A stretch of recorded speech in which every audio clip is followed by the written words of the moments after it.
Remy, it's frustrating, right? When you don't have power, every minute feels like an hour, right? So I know when people hear that it might be days before their power is restored, that is really hard.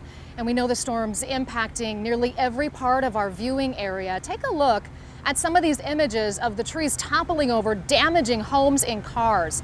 No word yet on the total damage estimates when it comes to terms of dollar amount that this storm caused. But safe to say, after being out today and seeing some of the damage, many Northeast Ohioans are definitely dealing with a lot of claims that they will need to file, whether it's through their homeowner's insurance or their car insurance. Oh my gosh, the tree fell. Luke Lytle still can't believe what happened. He and his family have lived at this Rocky River home on Laurel Avenue for 11 years. Never imagined something like this would happen. No, not here. Yeah. Ever. Yep. Tuesday's wicked weather snapped off a massive branch from a more than 100-year-old oak tree in his front yard and slammed it into part of his home and right on top of his neighbor's home. He heard the tornado sirens and got everyone to the basement, he says, just in time. And that's when everything started happening. We heard the train. The damage is extensive, and he's still in shock. What do you call when a tree falls in your house? So the cleanup process here is in full swing. I talked with both of these homeowners. They have insurance, they tell me. They've been in touch with them. That process is well underway.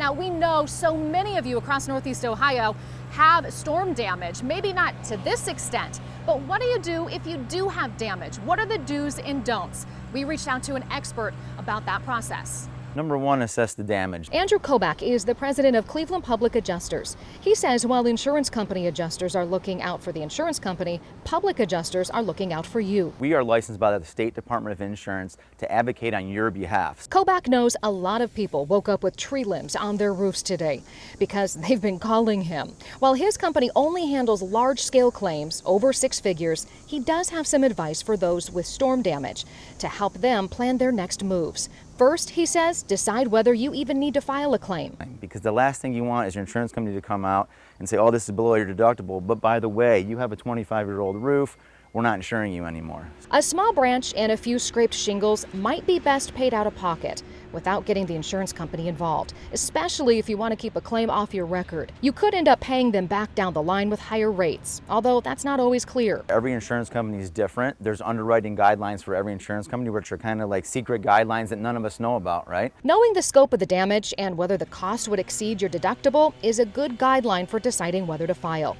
Also, make sure you know what your policy covers and what it doesn't. A lot of times, if a tree falls on your house, the insurance company and your insurance policy may offer to lift the tree off the house and pay for that portion of it, but bringing it off the property and grinding the stump may not be part of it. That's why you shouldn't start paying contractors until you know what insurance covers and how much of the bill you'll end up paying for yourself. Back in River, Luke awaits the removal of that massive down branch from his driveway to see the condition of his 2 cars underneath. Despite all the damage, he says that's not what matters most. We're live, we can fix the house, and the neighbors seem okay. Everything can be replaced, right? But people cannot. So at the height of the storm, nearly 500,000 customers were in the dark. Again, First Energy says right now there are still nearly 327,000 customers without power. We've been showing you the images today of the downed trees and power lines all over our area. With damage this widespread, we know it could take some time to get everything cleared up and back online. First Energy telling News 5 they have crews out working around the clock to restore power across our area. The company says it is bringing crews from other states into Ohio to help out. We've also requested help from other states, some contractor crews. We've requested hundreds of them, hundreds of tree crews, contracted line crews. So we really are trying to ramp up the effort to get the power back on for people. And Damon, here they don't have power. Also, internet isn't working here right now. Cell service is really spotty. So a lot of the neighbors tell me they feel really disconnected.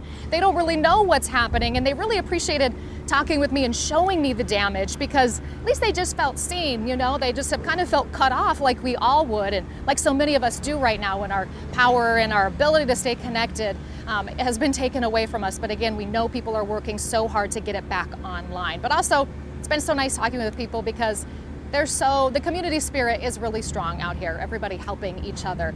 We will be out here throughout the night as we bring you continued team coverage of the storm and its aftermath. Damon, back to you. All right, Katie, thank you very much. And thank you to everyone who is sharing their experiences with us. We know they are going through so much, and taking time to talk with us, we greatly appreciate it. We'll check back in with you a little later.